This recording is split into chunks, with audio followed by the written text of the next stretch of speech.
موت اللہ نے اولاد آدم کے لیے زینت بنا دی ہے۔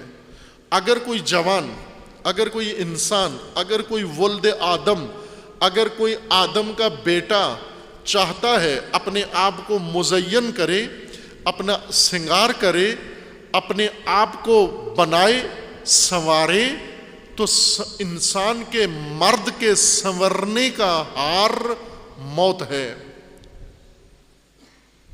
ویسے تو سب کو پسند ہے، اب تو بیوٹیشن باقاعدہ علم بن گیا ہے، صنعت بن گئی ہے، اور انسان کی ضرورت زندگی بن گئی ہے۔ عورتیں ہوں یا مرد، اپنی عمر کا ایک بڑا حصہ بیوٹیشن میں لگا دیتے ہیں، اپنے آپ کو بنانے سنوارنے میں، اور اسی کے اوپر صنعتیں بن گئی کہ اپنے آپ کو پرکشش بنائیں اور دوسروں کی دیکھا دیکھی۔ یہی وہ میں نے عرض کیا تھا کہ شہوانی تہذیب، شہوت انگیزی، شہوت ابھارنا، اور پھر ابری ہوئی شہوت، بڑکی ہوئی شہوت کو تسکین دینا، یہ مغربی تہذیب کے دو تحفے ہیں۔ مغربی صنعت نے جو کام کیا یہ کیا، آدھی صنعت، نصف صنعت شہوت انگیزی کا سامان بناتی ہے، آدھی فیکٹریاں ان کی شہوات بھڑکانے کا سامان بناتی ہیں، اور باقی آدھی جو ہیں وہ شہوات، بھڑکی ہوئی شہوت، ابری ہوئی شہوت، مشتعل شہوت کو تسکین کا سامان بناتی ہیں۔ اور انہوں نے یہ تہذیب اپنی بنا کر پہنچا دی مسلمانوں کے اندر۔ آج مسلمان معاشرے جو ڈوبے ہوئے ہیں، غرق ہیں اس شہوانی تہذیب کے اندر، ان کی دیکھا دیکھی، ان کی تقلید میں اور بھونڈے طریقے سے یہی کام کرتے ہیں۔ شہوت انگیزی یہ ہے کہ اپنے آپ کو پرکشش بناؤ، اپنے جسم پرکشش بنائیں گے۔ عورتیں ایک طرح سے پرکشش بناتی ہیں، مرد ایک اور طرح سے پرکشش بنتے ہیں۔ بدن بنائیں گے، اپنے مسل بنائیں گے، اپنے بازو بنائیں گے، پھر ان بازوؤں کو ننگا کر کے، عریان کر کے شہر میں جولانیاں دیں گے۔ یہ کیا بات ہے؟ بازو نکال کے آپ کیا دکھا رہے ہو؟ کس کو دکھا رہے ہو؟ عورتیں لباس ایسا بنائیں گی، اگر لباس استعمال کریں، اگر لباس پہنے، ضرورت سمجھے لباس کی، تو وہ بد لباسی سے، بے لباسی سے برا لباس پہنتی ہیں۔ وہ لباس بھی شہوت انگیز، پرکشش بنا رہے ہیں اپنے آپ۔ جوان بھی یہی کام کر رہے ہیں۔ جوانوں، یہ نہیں ہے تمہاری زینت۔ حجاموں کے پاس، بیوٹی پارلرز میں جا کر، بیوٹی سینٹروں میں جا کر مرد مرد نہیں بنتا۔ ولد آدم میں مردانگی بیوٹی سینٹر میں نہیں آتی۔ عورت کی بیوٹی عفت ہے، اس کی حیا ہے اس کا۔ جتنی با حیا ہوگی اتنی زیادہ زیبا ہے، اتنی زیادہ خوبصورت ہے، اتنی زیادہ مزین ہے۔ زینت عفت و حیا سے ہے، اور مرد مردانگی و مروت سے ہے۔ اور سید الشہداء فرماتے ہیں کہ اولاد آدم کے لیے خدا نے جو سنگار بنایا ہے، جو ہار بنایا ہے، جو قلادہ بنایا ہے، جو اس کے حسن کو دوبالا کر دیتا ہے، وہ اللہ کی راہ میں موت ہے، شہادت ہے۔ لیکن پہلے مردانگی تک پہنچے۔ یہ مردوں کی زینت ہے، نامردوں کی زینت نہیں ہے۔ مردوں کی زینت موت ہے، نامردوں کی زینت وہی چیزیں ہیں جو نامرد کر رہے ہیں، جس طرح سے اپنے آپ کو مزین کر رہے ہیں۔ مردانہ زینت، پہلے مقام مردانگی پہ فائز ہوں۔ مرد میل کو نہیں کہتے، نر کو نہیں کہتے، نر اور ہے، مرد اور ہے، دو الگ الگ لفظ ہیں قرآن کریم کے اندر۔ رجل مرد کو کہتے ہیں، رجل مرد ہے، نر کو کہتے ہیں مذکر،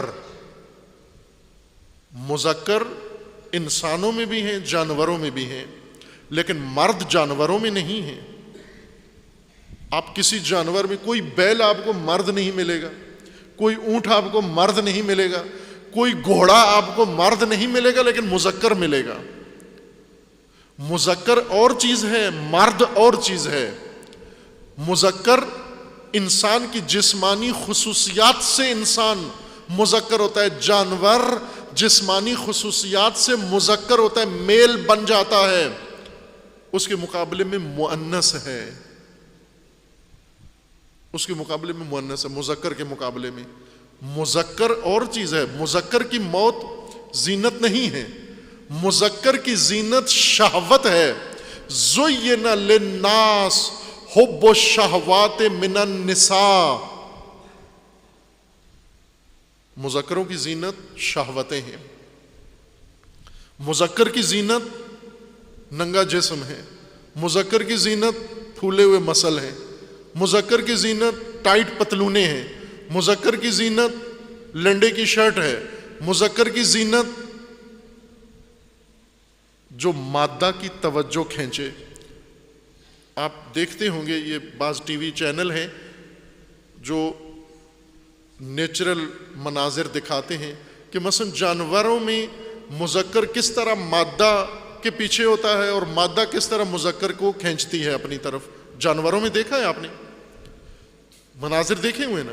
مثلا پرندوں میں ایک مؤنث پرندہ ہے، وہ مؤنث پرندہ مذکر کی توجہ اپنی طرف کھینچنا ہے، مذکر کئی ہیں، وہ مؤنث وہ کئی چالیں چلتی ہے، کئی اشوے کرتی ہے کہ مذکر کی توجہ جلب کرے۔ جانوروں میں بھی اسی طرح ہے، مادہ مذکر کی توجہ جلب کرنے کے لیے حرکات انجام دیتی ہے، مذکر اسی طرح۔ خوب یہ حیوانیت ہے، یہ حیوانیت ہے،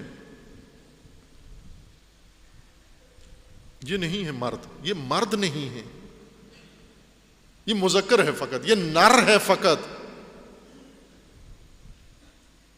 اس کو کوئی بھی مؤنث اپنی طرف کھینچ لے گی اور یہ کسی مؤنث کو اپنی طرف کھینچ لے گا۔ یہ جانور ہیں، ابھی ان میں انسانیت آنا باقی ہے، اور انسانیت کے بعد مردانگی آنا باقی ہے، رجولیت آنا باقی ہے۔ من المؤمنین رجال، قرآن فرماتا ہے مومنوں میں سے کچھ مرد ہیں، مومنوں میں سے کچھ مرد ہیں، باقی کیا ہیں؟ وہ علی علیہ السلام نے فرمایا وہ کیا ہے؟ اشباہ الرجال ولا رجال، وہ مرد نما ہیں، مرد نہیں ہیں، نامرد ہیں، جن کے اندر انسانیت نہیں، جن کے اندر شجاعت نہیں، جن کے اندر بصیرت نہیں، جن کے اندر غیرت نہیں، جن کے اندر دلیری نہیں، جن کے اندر عفت نہیں، شرم نہیں، یہ مذکر ہیں، یہ مرد نہیں ہیں۔ اور امیر المومنین حسرت مرد میں تھے، امیر المومنین اس حسرت میں تھے کہ کوئی مرد ملے، مجھے مرد ملے۔ مالک اشتر مرد تھا، وہ مرد جب خدا نے اٹھا لیا، امیر المومنین کو رونا آ گیا، گریہ کیا، اور باقیوں کو آ کے کیا کہا؟ وہ باقی سارے مونچھوں دھڑیوں والے تھے، ان سب کو آ کے خطاب کیا، اپنی فوج کو، اپنے لشکر کو کہا، یا اشباہ الرجال ولا رجال، اے مرد نماؤ، اے مردوں سے ملتے جلتے چہروں، اے مردوں سے ملتی جلتی شکلوں اور نہ مردوں، تمہاری مردانگی کہاں گئی ہے؟ قرآن فرما رہے مومنوں میں سے کچھ مرد ہیں، نہج البلاغہ میں ہے کچھ اشباہ الرجال، نامرد ہیں۔ مرد بنو۔ پھر مرد کی زینت دیکھو کیا ہے، مرد کس زیور سے مرد بنتا ہے، نر کس طرح نر بنتا ہے؟ طبیعت میں پیدائشی طور پر نر بن جاتا ہے۔ اس نر کو اب اپنے آپ کو پرکشش بنانا ہوتا ہے دوسروں کی کشش کے لیے۔ اگر آپ بنٹھن کے، یہ برٹشن نروں والی، اگر ایک نر بنٹھن کے جب آتا ہے، کس لیے آئے ہو؟ تاکہ کوئی دیکھے آپ کو۔ عزیزان، جوانان، توجہ فرمائیں، کون دیکھے؟ فاحشہ دیکھے آپ کو۔ فاحشہ کی نگاہ کے لیے اتنا خرچہ کر رہے ہو، ایک فاحشہ کی نگاہ کے لیے اتنا بن سنور رہے ہو، ایک فاحشہ کے لیے اپنے آپ کو گرا دیا تم نے، فاحشہ کی نگاہوں کی پسندیدہ و محبوب بننے کے لیے تم نے یہ کام کر دیا ہے؟ یہ کیا حرکت ہے جو تم کر رہے ہو؟ آؤ حسین ابن علی کے مکتب میں آؤ. حسین ابن علی آپ کو سنگار بتاتے ہیں، جوان مرد کا سنگار، مرد کی زینت. خط الموت علی ولد آدم مخط القلادت علی جید الفتات.